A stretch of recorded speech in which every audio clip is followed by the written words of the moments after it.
Hermanos, hoy es un estudio que promete ser muy edificante, porque la palabra de Dios es poderosa, la palabra de Dios transforma, la palabra de Dios purifica, como hemos leído en el Salmo 51. Y eso es lo que los seres humanos necesitamos, purificación. Es lo que el Señor ha venido a traer a nuestras vidas. Hoy celebraremos también la Santa Cena, que es un recordatorio de ese acto que purificó todas nuestras vidas. Fijaos, la religión judía, que es la religión a la que se enfrentó el Señor Jesucristo cuando llegó, se distinguía de todas las demás religiones en esa época en tres cosas. Una, la circuncisión. Dos, guardar el sábado. Y tres, las leyes sobre la pureza acerca de los alimentos. Esas tres cosas, circuncisión, guardar el sábado y las leyes sobre la purificación de los alimentos, hacían de la religión judía algo diferente a todas las religiones existentes. De hecho, el último punto, las leyes sobre la pureza de los alimentos, fue no solo un tema de crispación y diferencias dentro del pueblo judío, sino que también lo fue dentro de todos los pueblos gentiles. Los romanos sufrieron mucho con este tema de la comida. Los romanos específicamente tuvieron muchas dificultades para encajar el tema de los alimentos dentro de la religión. Por eso Pablo le escribe a los romanos, en Romanos capítulo 14, todo un capítulo acerca de cómo actuar con respecto a la comida. Dice Romanos 14:2, uno tiene fe en que puede comer de todo, pero el que es débil solo come legumbres. Ese era el problema. Unos creían que podían comer de todo, otros solo podían comer ciertas cosas, y ahí había una crispación, una tensión innecesaria. Por eso concluye el capítulo 14, versículo 14, diciendo Pablo, yo sé y estoy convencido en el Señor Jesús de que nada es inmundo en sí mismo, pero para el que estima que algo es inmundo, para él lo es. Porque si por causa de la comida tu hermano se entristece, ya no andas conforme al amor. No destruyas con tu comida a aquel por quien Cristo murió.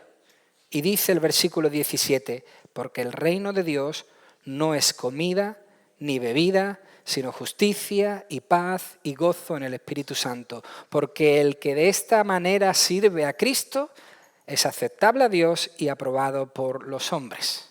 Esta es la conclusión que Pablo da a un tema tan divisorio, que hacía tanta división no solo entre el pueblo judío, sino entre los gentiles. Por esto mismo, y como ya hemos dicho en diferentes ocasiones en el pasado, Marcos, el autor del evangelio que estamos estudiando, escribió este evangelio a los creyentes romanos. Por eso entendemos que Marcos dirigió este evangelio a los creyentes en Roma para que entendieran lo que Jesús enseña al respecto de la comida que estaba causando tantos problemas entre ellos también. Así, conociendo que Marcos escribió con un propósito, podemos entender mejor lo que leemos hoy en Marcos capítulo 7, del versículo 1 en adelante. Comprenderemos mucho mejor lo que la palabra del Señor nos quiere decir en esta mañana a todos nosotros, y espero que sea de mucha bendición para nuestras vidas. Dice así, Marcos capítulo 7, versículo 1. Los fariseos y algunos de los escribas que habían venido de Jerusalén se reunieron alrededor de él, esto es, alrededor de Jesús, y vieron que algunos de sus discípulos comían el pan con manos inmundas, es decir, sin lavar. Y ahora abre Marcos un paréntesis para explicar, y por eso entendemos que escribió a romanos, a gentiles, para explicarle a los gentiles, a los romanos, el contexto de lo que estaba ocurriendo. Porque los fariseos y todos los judíos, esto es muy importante, no comen a menos que se laven las manos cuidadosamente, observando así la tradición de los ancianos. Y cuando vuelven de la plaza, no comen a menos que se laven. Y hay muchas otras cosas que han recibido para observarlas, como el lavamiento de los vasos, de los cántaros y de las vasijas de cobre.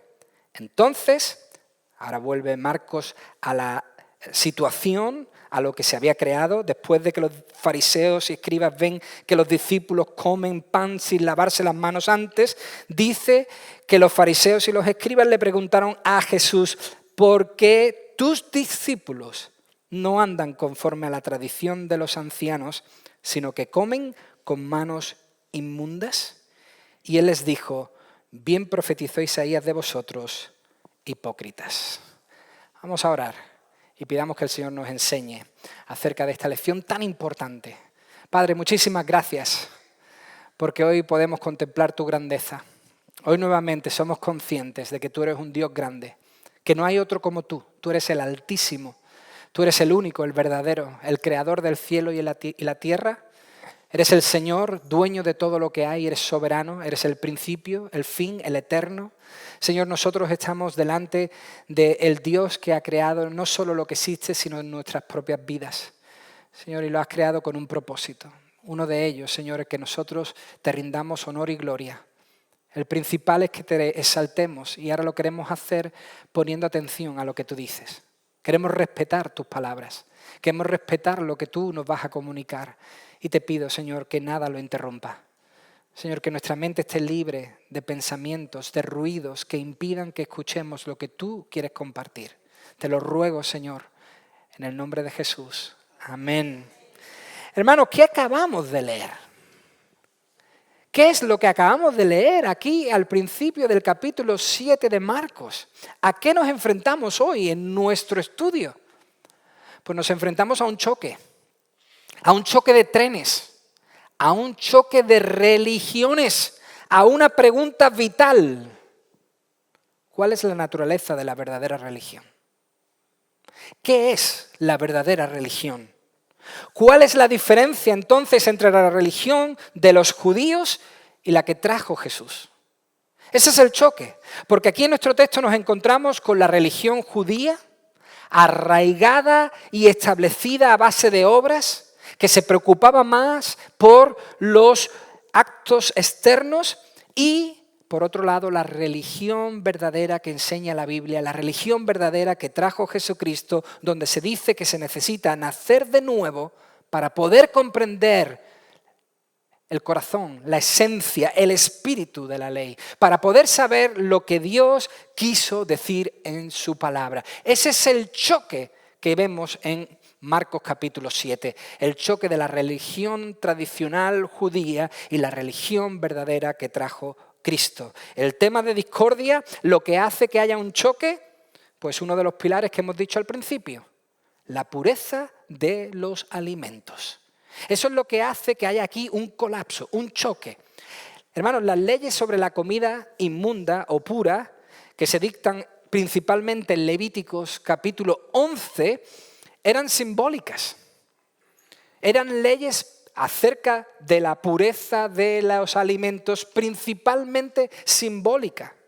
Si lo pensamos bien, hermanos, los animales nunca podían hacer a nadie impuro. Si lo meditamos bien, comer un cerdo bien cocinado no te hacía condenado, no te daba impureza. Era una ley simbólica que el Señor proveyó para su pueblo. Y lo explico. Los animales inmundos que dicta y que redacta Levítico capítulo 11 representaban a los pueblos gentiles. Los animales que eran aceptados y puros representaban al pueblo judío, al pueblo de Dios. Por lo tanto, el corazón de la ley era hacerle entender al pueblo de Dios en esa época, en ese periodo de la historia, que no podían unirse a otros pueblos paganos. Ese era el corazón de esta ley redactada en Levítico capítulo 11, que termina con el versículo 47 diciendo: para hacer distinción entre lo inmundo y lo limpio. Todo esto se ha redactado, todo esto se ha dicho para hacer distinción entre lo inmundo y lo limpio. Todo se escribió como una enseñanza para que el pueblo de Dios entendiera que no debía unirse, practicar las mismas cosas que practicaban otros pueblos paganos. Pero cuando Cristo llegó, y nosotros entendemos clarísimamente que es Jesucristo el único que purifica, nosotros entendemos por la Escritura que Cristo es el único que nos hace limpios por su sacrificio. Cuando Él hace que nos arrepintamos y Él entra en nuestros corazones, nos purifica completamente, lo cual nosotros representamos luego en el acto de bautismo. Ese acto que hacemos en la playa no nos salva, pero sí representa la limpieza, la pureza que Dios ha hecho en nuestros corazones. Cuando la persona entra en el agua, queda limpia y sale a una nueva vida, a un nuevo nacimiento. Nosotros entendemos que es Cristo quien nos purifica por su sacrificio. Por eso cuando Cristo llegó, dejó todo esto a un lado e hizo entender a todos que la salvación era tanto para judíos como para gentiles. Que ese simbolismo ya había pasado, como experimentó el propio apóstol Pedro en Hechos capítulo 10. Y esto es muy interesante. Hasta Hechos capítulo 10, Pedro no entendió la lección que vemos en Marcos capítulo 7. Interesante. Ya Jesús había muerto, había resucitado, había ascendido a los cielos, ya la iglesia había comenzado. Pues no es hasta Hechos capítulo 10 que Pedro entiende perfectamente lo que Jesús quiso decir en Marcos capítulo 7. ¿Y qué nos dice Hechos capítulo 10? Que Pedro estaba descansando, echándose una siesta en la azotea, durmiendo. Y el Señor aprovecha para revelarse a Pedro en sueños, para hablarle en visiones. El Señor le muestra un lienzo como un cuadro donde hay dibujados diferentes animales impuros. El Señor los trae delante de Pedro y le dice: Pedro, mata y come. Y Pedro se ve respondiendo al Señor diciendo: Señor, esto es impuro, esto no lo puedo tocar. Y el Señor le dice: Pedro, lo que yo he purificado, no lo llames tú impuro. Hermanos, si comer alguno de esos animales te hacía impuro de verdad, pensadlo bien. Entonces Jesús nunca hubiera podido quitar esa ley. Siempre seguiría en vigor. Seguiríamos estando bajo esa condenación. Pero era un simbolismo. Era algo que Jesús vino a abolir. ¿Y qué pasó? Esto es lo triste. ¿Qué es lo que ocurrió? Pues que los líderes religiosos del pueblo judío no lo vieron así. No entendieron la ley de esa forma e hicieron de esta ley un requisito obligatorio para alcanzar la salvación. Hicieron de esta ley acerca de la pureza de los alimentos un requisito obligatorio para que tú pudieses ir al cielo. De hecho, según ellos, lo que hacías externamente es lo que marcaba tu destino eterno. Si tú cumplías con todas las ceremonias, entonces tú podrías ir al cielo. Mientras tanto, no podías. Por eso, estos fariseos, estos escribas, al oler que alguien estaba enseñando algo diferente y estaba consiguiendo una audiencia tremenda, una multitud tremenda, estos fariseos huelen que hay una enseñanza que va en contra de lo que ellos han establecido ya durante años dentro del pueblo, vienen a verlo. Y dice el versículo 1 que no llegan unos fariseos y unos escribas cualquiera. No, llega la crème de la crème. Llega la élite, llegan las fuerzas especiales enviadas nada más y nada menos que desde Jerusalén, desde el centro neurálgico de la religión. Estos hermanos no eran de la sinagoga de un pueblucho como Nazaret, a los que Jesús ya se enfrentó, sino que estos ya habían asomado un poquito la patita, ¿verdad?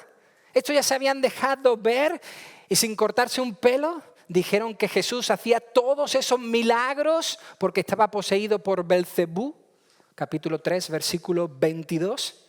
Estos sin cortarse un pelo acusaron una vez a Jesús de que todos sus milagros lo hacía porque estaba poseído por Satanás. Pero hermanos, ya no están asomando la patita, ya están presentes y no van a dejar a Jesús, no van a dejar de seguirle, no van a dejar de atacarle hasta que le lleven a la cruz. Porque estos fueron los que finalmente pusieron a Jesús sobre la cruz. Ya lo hemos dicho, fariseos y escribas formaban parte del mismo grupo político religioso. Eran parte del mismo grupo. Lo que ocurre es que estos últimos, los escribas, eran los encargados de hacer cumplir la ley. Eran los expertos en esa materia y iban por ahí observando a ver si la gente cumplía con los mandamientos escritos. Por lo tanto, hermanos, hoy Jesús jugaba con los grandes. Hoy Jesús jugaba con aquellos que verdaderamente eran grandes. Como si fuese un partido de fútbol y nosotros nos enfrentáramos al más grande. No lo voy a decir, tranquilos. No voy a decir que es el Barça, tranquilos.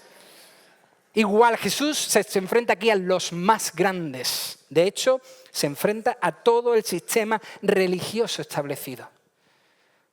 Hermanos, esto es un choque de trenes, porque estos no vienen en son de paz. Estos no vienen a hacer acuerdos con Jesús. Estos no vienen a aprender. Estos no vienen a conciliar. Vinieron como espías. Estaban vigilantes, monitorizando cada movimiento, cada palabra, cada acción del Señor Jesucristo. Por eso dice el versículo 2, lo habéis visto conmigo, que vieron, porque no les quitaban ojo.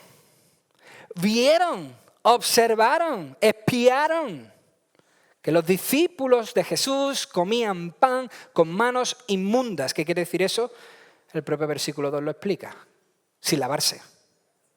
Y hermanos, mucho cuidado. No es que estuviesen preocupados por la higiene de los discípulos, como hacemos nosotros con los niños pequeños. Que tienen las manos sucias, no coman. No. No. A ellos lo que les importaba era el rito externo. Los discípulos de Jesús no han hecho el rito que tienen que hacer. No han cumplido con la ley. Pero hermanos, dice el Nuevo Comentario Americano algo muy interesante que no podemos pasar por alto. En el Antiguo Testamento los lavados rituales se imponían principalmente a los sacerdotes. ¿Qué quiere decir esto? Que en el Antiguo Testamento los lavados fueron impuestos, escritos principalmente para los sacerdotes. Dice Éxodo capítulo 30, versículo 16. El Señor habló a Moisés diciendo: harás también una pila de bronce con su base de bronce para el lavatorio y la colocarás entre la tienda de reunión y el altar y pondrás agua en ella. Y con ella se lavarán las manos y los pies, ¿quién? Aarón y sus hijos. Esto no nos queda claro todavía, vamos a seguir leyendo. Al entrar en la tienda de reunión, se lavarán con agua para que no mueran. También cuando se acerquen al altar a ministrar, para quemar una ofrenda encendida al Señor. Y se lavarán las manos y los pies para que no mueran, y esto será estatuto perpetuo para ellos. Para ellos. ¿Para quién? Para Aarón y su descendencia por todas sus generaciones. Aarón fue el primero de los sacerdotes y de él saldrían todos los sacerdotes, los levitas que se encargaban del sacerdocio. Por lo tanto, esta ley de lavarse fue escrita principalmente para los sacerdotes. Pero aparentemente, los escribas y fariseos la habían empezado a practicar, la utilizaron para ellos mismos y lo más triste de todo, la impusieron o quisieron imponerla a todos los judíos. Eso nos hace entender el versículo 3. El versículo 3 clarísimamente dice que se esperaba que todos los judíos hicieran esto. Que todos los judíos hicieran este ritual. Que se lavasen cuidadosamente, dice el versículo 3. Esto quiere decir con el puño. Cuidadosamente significa con el puño. Esto es frotándose bien las manos y haciendo que toda la suciedad caiga hacia abajo. Especialmente cuando volviesen, versículo 4, de la plaza. La plaza, aquí en el original griego, es la palabra ágora. O sea, cuando volviesen del ágora, que también significa mercadillo. ¿Por qué debían lavarse especialmente cuando volviesen del mercadillo? Porque eran en las plazas, en los mercadillos, donde se vendía comida y podía haber alguna que contaminase a las personas. Y la orden es que inmediatamente se laven. Dice el versículo 4. La orden es que inmediatamente se laven. ¿Sabéis qué significa esa palabra laven? Esa palabra laven en el original es la palabra, a ver si alguien lo pilla, baptizontai. ¿Alguien lo ha pillado? ¿Significa? Bautismo, correcto, bien. Premio aquí a los señores, por estar al principio, premio. Esa palabra significa bautizarse. O sea, estos, cuando venían de las plazas, debían sumergirse en agua. ¿Qué significa eso? Que debían ducharse. Cuando venían del mercadillo debían ducharse después de comprar comida. Y algunos diréis, ¡qué exageración! Hermanos, ¿qué hacías tú cuando venías del Mercadona en tiempos del COVID? Si no era quitarte toda la ropa y meterla dentro de una bolsa de basura como si fuera que venías de Chernóbil y la cerrabas ahí y te dabas una ducha completa de arriba a abajo, lavabas todos los tetrabric de leche, lavabas todo lo que podías lavar de las latas, ¿verdad? Purificabas todo, no vaya a ser que algo hubiese ocurrido. Pues igual, esto hacían ellos. En el libro apócrifo de Tobías, un libro que nosotros no consideramos inspirado, pero que viene bien de vez en cuando leer para poder encontrar información histórica, leemos algo curioso en Tobías 7:9. Dice: entonces Raguela sacrificó un carnero del rebaño y recibió a gente en su casa muy cálidamente. Cuando se habían bañado y lavado, se recostaron en la mesa para cenar. Este no es un versículo que inspire nada, pero nos muestra clarísimamente que después de estar en contacto con los animales, el pueblo judío lo que hacía era lavarse, ducharse por completo. Pero es que dice el texto que debían hacer lo mismo con los vasos y utensilios de cocina. Y aunque la Biblia de las Américas no lo diga, lamentablemente, en la Reina Verdadera del 60 y del 95 aparece ¿qué también? ¿Qué se debía purificar según dice la palabra de Dios? Las camas. Las camas también debían purificarse. Debían ser bautizadas y limpias. De hecho, hermanos, dentro de la Misna, que es un registro de escritos de rabinos judíos, en la sección Tevilat Keilim se han escrito 30 capítulos sobre esto. No uno ni dos. 30 capítulos largos sobre esto. 9 sobre vasijas de barro. 11 sobre vasos metálicos de madera, de cuero, hueso y vidrio. Y 6 más sobre la pureza e impureza relacionadas con estos vasos. Una de esas leyes, fijaos lo que dice. El agua debe tocar cada milímetro del vaso. Por eso, si se sostiene con la mano, hay que aflojar el agarre o pasarlo a la otra mano bajo el agua para que no queden zonas secas. O sea, el vaso debía estar en contacto con el agua todo el tiempo. No podía haber ningún milímetro seco. Es más, dice una de estas leyes que si el vaso no quedaba del gusto de la persona, se tenía que tirar al suelo y romperse. Porque entonces no estaba limpio. Hermanos, todo esto nos prepara, nos conciencia, nos pone en contexto para ahora entender la dura acusación que estos lanzan contra Jesús. Qué curioso. Versículo 5 dice, cuando vieron a los discípulos comer con las manos inmundas, le dicen: ¿por qué tus discípulos no andan conforme a la tradición de los ancianos, sino que comen con manos inmundas? Y él les dijo: bien profetizó Isaías de vosotros, hipócritas, como está escrito: este pueblo con los labios me honra, pero su corazón está muy lejos de mí. Mas en vano me rinden culto, enseñando como doctrinas preceptos de hombres. Dejando el mandamiento de Dios, les dice Jesús, os aferráis a la tradición de los hombres. ¡Pum! Choque de trenes.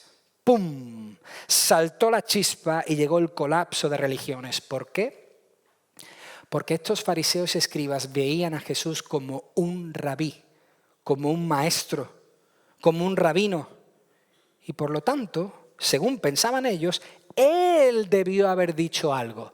Él debió haber corregido a sus discípulos. Él debió haber frenado que sus discípulos comiesen pan sin lavarse las manos. En definitiva, ellos veían a Jesús como el culpable. Tú eres el que ha causado todo esto. Tú eres el culpable de infringir la ley. Y en su defensa, os digo una cosa, hermanos, discutir con Jesús es en vano. Ya os lo aviso. Podemos hacerlo, pero ya os aviso que es en vano. Vais a perder sí o sí. Nadie gana. Cuando uno quiere discutir con Dios, debe saber que no va a ganar. Pues Jesús en su defensa, usa las palabras del profeta Isaías en el capítulo 29. Jesús está viendo un paralelismo entre lo que vivió Isaías con el pueblo de Judá. En ese tiempo de Isaías, el pueblo de Judá cumplía con todos los requisitos, cumplía con todas las leyes externas, pero buscaba apoyo, protección y ayuda en Egipto. Por eso dice Jesús, este pueblo con labios me honra, pero su corazón está lejos de mí. Jesús está viendo un paralelismo entre lo que vivió Isaías con Judá y lo que está viviendo él en ese mismo momento con los fariseos, que era exactamente lo mismo. Los fariseos cumplían con todas las leyes externas, pero qué triste, no recibieron al Dios que dictó esas leyes. Cumplían con todas las leyes, pero crucificaron a aquel que dictó esas leyes.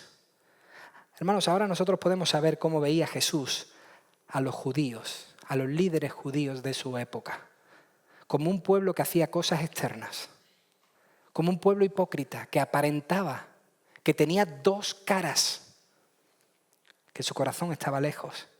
El dilema en tiempos de Isaías lo leemos en el capítulo 29 y capítulo 30. ¿Cuál era el dilema? Muy sencillo, ¿confiar en Dios o confiar en Egipto? Ese era el gran dilema en tiempos de Isaías, ¿confiar en Dios o confiar en Egipto? Dice Isaías 31 y 2, «Ay de los hijos rebeldes», declara el Señor, «que ejecutan planes, pero no los míos, que hacen alianza, pero no según mi espíritu». ¿Para qué? Para añadir pecado sobre pecado. Los que descienden a Egipto sin consultarme para refugiarse al amparo del faraón y buscar abrigo a la sombra de Egipto. Hermanos, no estaban confiando en Dios en tiempos de Isaías. Desecharon su continua ayuda y se fueron tras otros, tras Egipto. En definitiva, olvidaron y desobedecieron el pacto que Dios había hecho con ellos y por eso, dice Isaías 29 del 1 al 4, iban a ser castigados. Tremendamente castigados. Pero aún así, en la misericordia de Dios, si se volvían a Él, si pedían perdón y se arrepentían y se volvían a Él, Dios no solo les iba a perdonar, sino que les iba a prosperar y le iba a defender por encima de todos sus enemigos, incluido Egipto. Eso dice Isaías 29:5. Por lo tanto, esa era la disyuntiva. Iban a ser castigados, pero si se arrepentían, Dios les perdonaría. Esa fue la propuesta. ¿Y qué decidieron al final? Qué astutos creyeron ser. Decidieron al final jugar a dos bandas. Cumplir con la ley de Dios superficialmente, pero buscar sustento y abrigo en Egipto. Por eso dice Isaías 29:13. Entonces el Señor dijo, por cuanto este pueblo se me acerca con sus labios y me honra con sus labios, pero aleja de mí su corazón y su veneración, atento a esto, y su veneración hacia mí es solo una tradición aprendida de memoria. Esto suena, ¿eh? Una tradición aprendida de memoria, dice el versículo 14, perecerá. Ese es el resumen del versículo 14. Por cuanto hace esto, perecerá. Y dice el versículo 16 algo muy triste.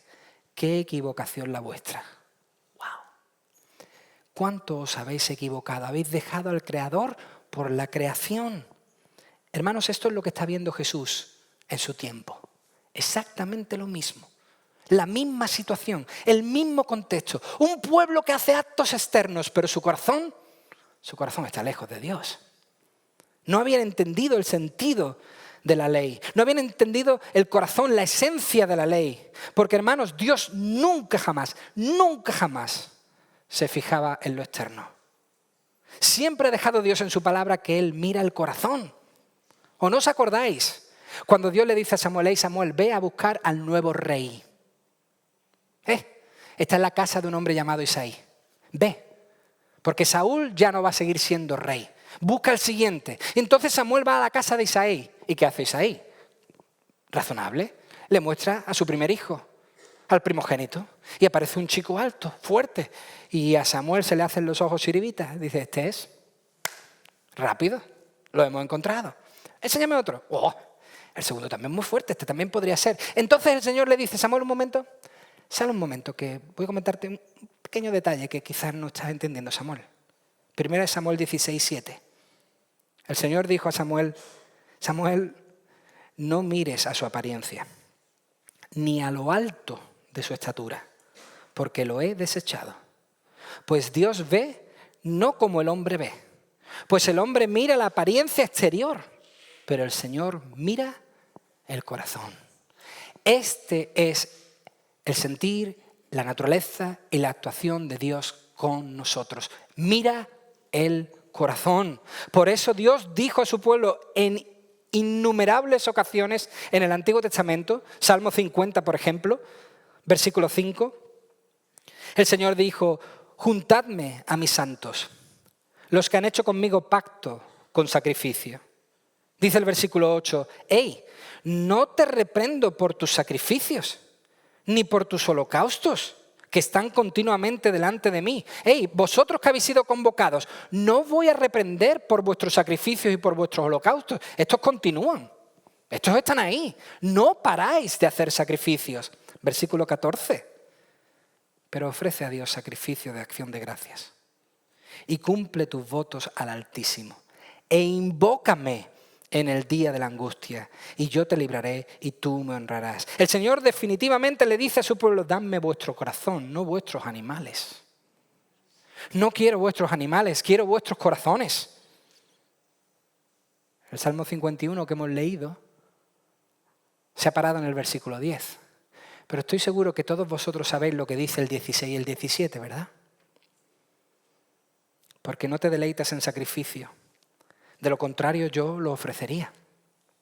Esto dice David, que tenías animales a mansalva, animales para ofrecer, para hacer sacrificios todos los días, sin parar. Pero él dice, yo sé que eso no te agrada.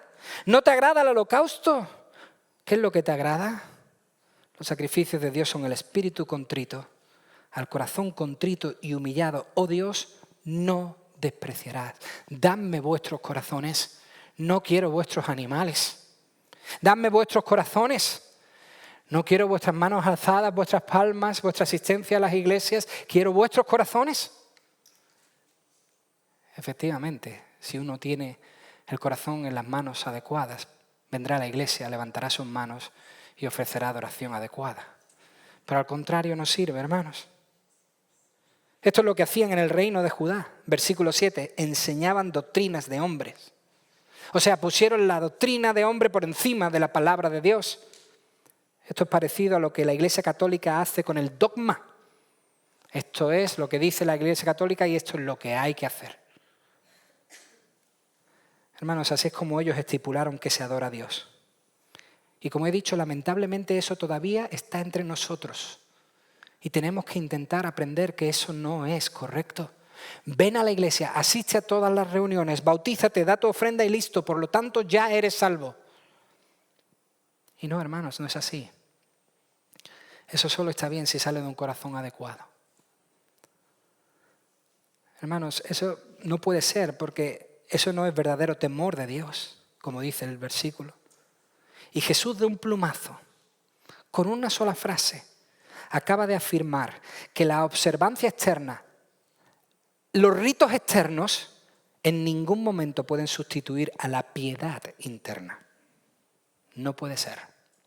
Lo externo, las actividades, no son el fin, son el medio por el cual nosotros podemos crecer en fe, que es exactamente lo que Dios demanda de todos nosotros.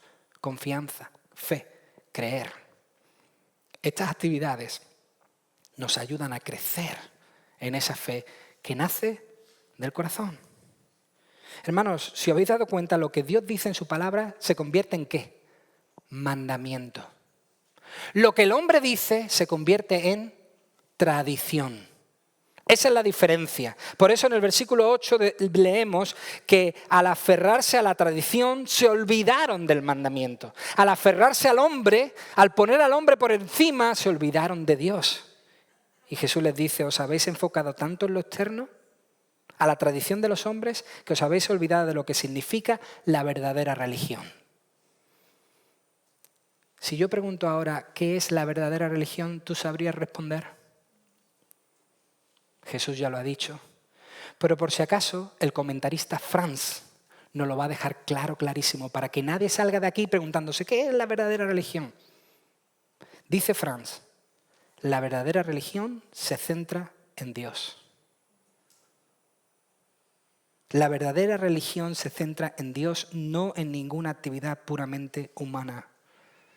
Hermanos, para todas las religiones que existen, para todas, absolutamente todas las religiones que existen en este mundo hoy día, excepto el cristianismo, esto es lo que verdaderamente importa, las obras, lo externo. Todas las religiones del mundo, absolutamente todas, excepto el cristianismo, demandan obras. Demandan que tú hagas algo, demandan que tú te salves a ti mismo. El cristianismo no. Es la única que no lo hace. El cristianismo dice, debes nacer de nuevo. Es una obra del Espíritu Santo. Porque si no has nacido de nuevo, todas nuestras obras son superficiales. No sirven para nada. Y ahora, para demostrar su punto, para delante de sus rostros mostrar que estaban actuando así, que no era una opinión de Jesús, que no era algo que él se había imaginado, para hacerles entender, les va a poner un ejemplo de cómo ellos habían interpretado la ley hasta convertirla en mandamiento de hombres. Fijaos qué interesante, versículo 9. Dice, también les decía, astutamente violáis el mandamiento de Dios para guardar vuestra tradición. Sois muy cucos, le habéis dado la vuelta a la tortilla. ¿Por qué? Porque Moisés dijo, honra a tu padre y a tu madre. Y el que hable mal de su padre o de su madre, literalmente el texto en el original dice que muera a muerte. El que hable mal de su padre o de su madre, que muera. Pero vosotros decís, si un hombre dice al padre o a la madre, cualquier cosa mía con que pudieras beneficiarte es corbán, y corbán significa ofrenda, donativo a Dios, ya no le dejáis hacer nada en favor de su padre o de su madre, invalidando así la palabra de Dios por vuestra tradición, la cual habéis transmitido, y atentos a esto, y hacéis muchas cosas semejantes a estas. ¡Wow! Jesús dice en el versículo 13, este es solo un ejemplo de lo mucho que os habéis equivocado con la ley. Dice el versículo 9 que Jesús les enseñaba. Eso es lo que significa la palabra decía. ¿Y qué les enseñaba? Que su tradición invalidaba la propia palabra de Dios. Su tradición, las palabras de los hombres, se pusieron por encima del mandamiento de Dios. Sí, Dios ordenó a los hijos que respetaran, amaran, ayudaran, honraran a sus padres siempre. Lo dice Jesús en el versículo 10. Honra a tu padre y a tu madre es un mandamiento que está en Éxodo capítulo 20, versículo 12. Y se repite en Deuteronomio 5:16. Honra a tu padre y a tu madre. El que hable mal o el que maldiga a su padre y a su madre, dice la Biblia que se encuentra en Éxodo 21:17 y se repite en Levítico 20:9. Pues bien, hermanos, estos líderes religiosos manipularon un voto llamado corbán. Lo manipularon para evitar esta responsabilidad. Honrar al padre y a la madre. Ayudar a sus padres. Fue una manera, como dice el versículo 9, astuta y malvada de evitar ayudar a tu propia familia. ¿En qué consistía el voto del corbán? Pues el voto corbán es muy sencillo. Era dar tus bienes al uso del templo. Y alguno estará preguntándose, ¿y qué hay de malo en eso, Iván? Pues hay mucho. Porque quizás empezó bien. Este voto fue un voto inventado con buenas intenciones. Porque en las familias en ese tiempo, y aún en África existe en algunos pueblos, donde si un hermano prosperaba y tenía dinero, los que no hacían nada, eran perezosos y vagos, se iban a vivir con el hermano y le decían, tú me tienes que mantener porque yo soy tu hermano. Quizá empezó con buenas intenciones, pero la convirtieron en una trampa. Como decimos aquí en Andalucía, ¿verdad? El que hizo la ley, hizo la trampa. Ya sabemos quién inventó esto. Ya sabemos quiénes son los culpables de nuestros refraneros. Esta gente. La ofrenda que dabas al templo, el corbán, fijaos qué curioso, no la podía usar nadie. Excepto, fijaos qué curioso, excepto la persona que la daba. ¿Cómo? Sí, la ofrenda tú la dabas y no la podía usar nadie, excepto tú que la dabas. Alegaban que eran sagradas y por lo tanto no podían usarse para ayudar a los padres, aunque el mandamiento decía, honra a tu padre y a tu madre. O sea, para evitar usarla en favor de los padres, el mal hijo se escudaba en que sus bienes iban al templo. No te puedo ayudar, papá. Mis bienes los tiene el templo. Los administra el templo. Lo siento. No necesitas algo. No, lo siento, no te puedo ayudar. Así, hermanos, si no se usaban en el templo, ¿quién los usaba? El que daba el dinero. Hermanos, en realidad así evitaban cumplir con el mandamiento de Dios. Así le habían dado la vuelta a la ley. Así habían manipulado la palabra de Dios. Por eso dice Jesús en el versículo 13, pues así con todo. Esto es un ejemplo de lo que hacéis. Y dice el versículo 14, y llamando de nuevo a la multitud les decía, escuchadme todos y entended. No hay nada fuera del hombre que al entrar en él pueda contaminarlo, sino que lo que sale de adentro del hombre es lo que contamina al hombre. Si alguno tiene oídos para oír, que oiga.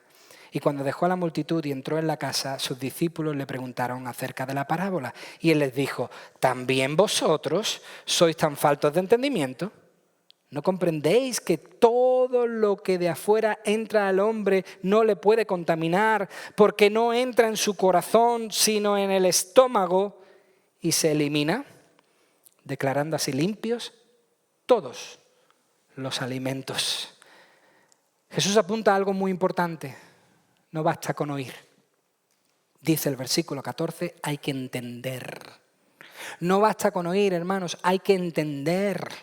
Por eso siempre apuntamos que el devocional no puede ser un simple momento de oír la palabra de Dios, es un momento de entender la palabra de Dios. Por eso se añadió el versículo 16, si alguno tiene oídos para oír, que oiga. Que aunque no aparece en los primeros manuscritos de Marcos, este versículo 16 no aparece en algunos manuscritos de Marcos, sabiamente el escriba los añadió después porque esta frase es el sentir de las parábolas. Debéis oír para poder entender. Las parábolas eran una adivinanza que se lanzaban para que la gente pensara y buscase una respuesta. O sea, todo lo explicado hasta este entonces debía hacer que sus discípulos pensaran que lo que contamina, lo que pudre, lo que hace inmundo al hombre, no es lo externo. No, es el interior, es el corazón.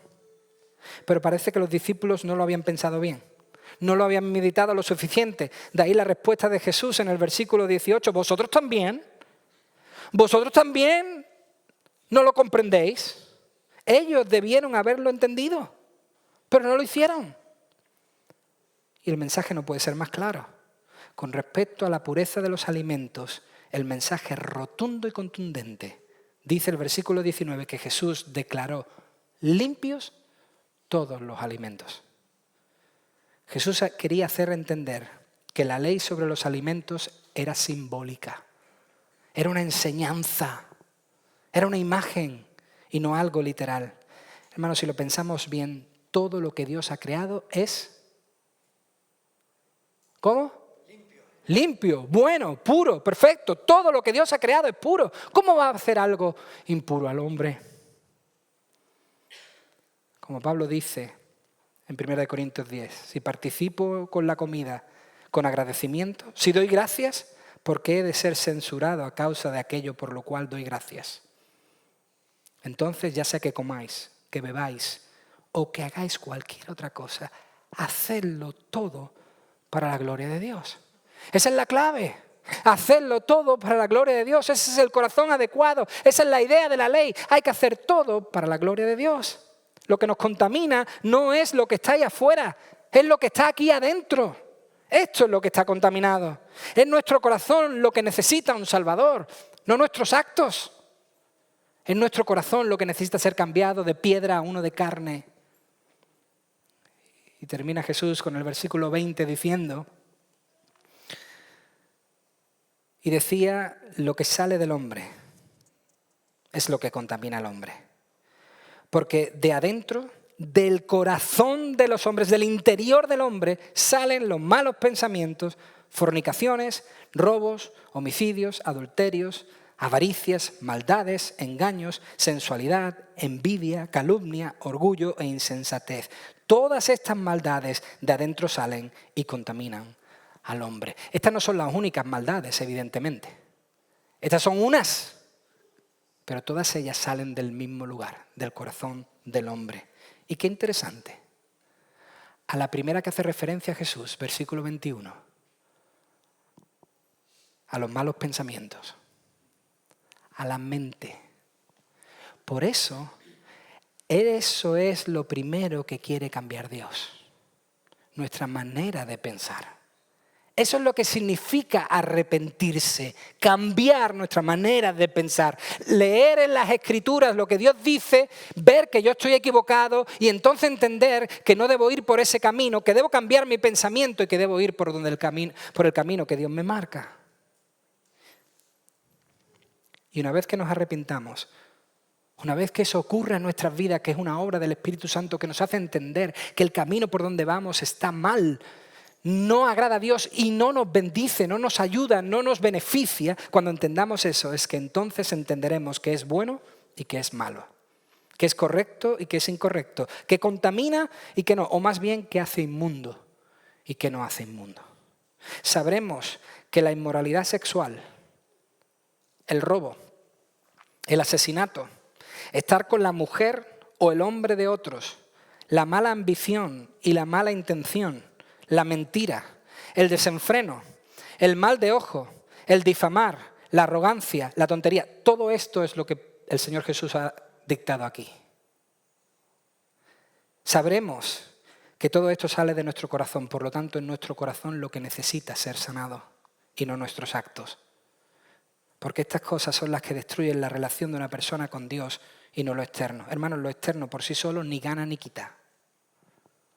¿Cómo pues vamos a lidiar con esto tan malo? ¿Lavándonos las manos? ¿Dándonos una buena ducha? ¿Yendo a casa y duchándonos a ver si se quita eso tan malo? Hermanos, dice una canción que escuchan nuestros detectives ahí en la escuela dominical, que no hay producto de limpieza que quite nuestro pecado. El mejor producto de limpieza que hay es el perdón de Dios. Eso es lo que purifica, ¿verdad? Eso es lo que verdaderamente quita hasta la mugre más escondida que hay en nuestro corazón. Necesitamos que Dios transforme nuestra manera de pensar para que esto que pudre pueda desaparecer de nuestras vidas. Y este no es un mensaje del Nuevo Testamento. Este es el mensaje eterno de Dios, desde el principio. Deuteronomio 36. El Señor tu Dios circuncidará tu corazón y el corazón de tus descendientes, para que ames al Señor tu Dios con todo tu corazón y con toda tu alma, a fin de que vivas. El mensaje de vida eterna siempre ha estado basado en la gracia de Dios. Yo circuncidaré vuestros corazones. Yo haré una obra donde tiene que ser hecha y entonces vuestros actos serán buenos y viviréis. Lo mismo dice Pablo en Romanos 2:28. Esto es glorioso, escúchalo con atención, porque no es judío el que lo es exteriormente, ni la circuncisión es la externa en la carne. Eso no vale, sino que es judío, refiriéndose que es parte del pueblo de Dios, el que lo es interiormente. Y la circuncisión no es la de la carne, es la del corazón. Y no la hacen las manos, no la hace la letra, la hace el Espíritu Santo, la alabanza del cual no procede de los hombres, sino de Dios. Mis queridos hermanos, lo hemos dicho en infinidad de ocasiones. El corazón del problema es siempre un problema en el corazón. Si Jesús no entra en tu vida y la limpia de arriba abajo o de abajo arriba, nada que hagamos por fuera servirá. Nada. Y mucho cuidado, en estos versículos no se afirma ni se niega que del corazón del hombre puedan salir cosas buenas. Lo que se dice en estos versículos es que solo lo harán si Cristo vive en ti. Porque aunque lo que salga por fuera parezca bueno, si no busca la gloria de Dios, si no busca extender la fama de Dios, si no busca la exaltación de Dios, de nada sirve. Este fue un golpe directo a la jerarquía más fuerte que existía. A la jerarquía religiosa más poderosa que existía, Jesús le dio un golpe certero y de un plumazo acabó con ella. Y dijo, lo importante es nacer de nuevo. Pero como digo, esto no es un mensaje que trajo Jesús, que fuese nuevo. Dios dijo en Deuteronomio 10:12, y ahora Israel, ¿qué requiere de ti el Señor tu Dios? Sino que temas al Señor tu Dios, que andes en todos sus caminos, que le ames, que sirvas al Señor tu Dios con todo tu corazón y con toda tu alma, y que guardes los mandamientos del Señor y sus estatutos que yo te ordeno hoy para tu bien. He aquí, al Señor tu Dios pertenecen los cielos y los cielos de los cielos, la tierra y todo lo que en ella hay. Sin embargo, el Señor se agradó de tus padres, los amó y escogió a su descendencia después de ellos, es decir, a vosotros de entre todos los pueblos, como se ve hoy. Circuncidad pues. ¡Ja! Esto es glorioso. Circuncidad pues vuestros corazones y no endurezcáis más vuestra cerviz. Ya desde el principio el Señor apunta al corazón, no a las obras externas. De ahí la afirmación rotunda de Jesús en Mateo 5:20. Os digo que si vuestra justicia no supera la de los fariseos y escribas, no entraréis en el reino de los cielos.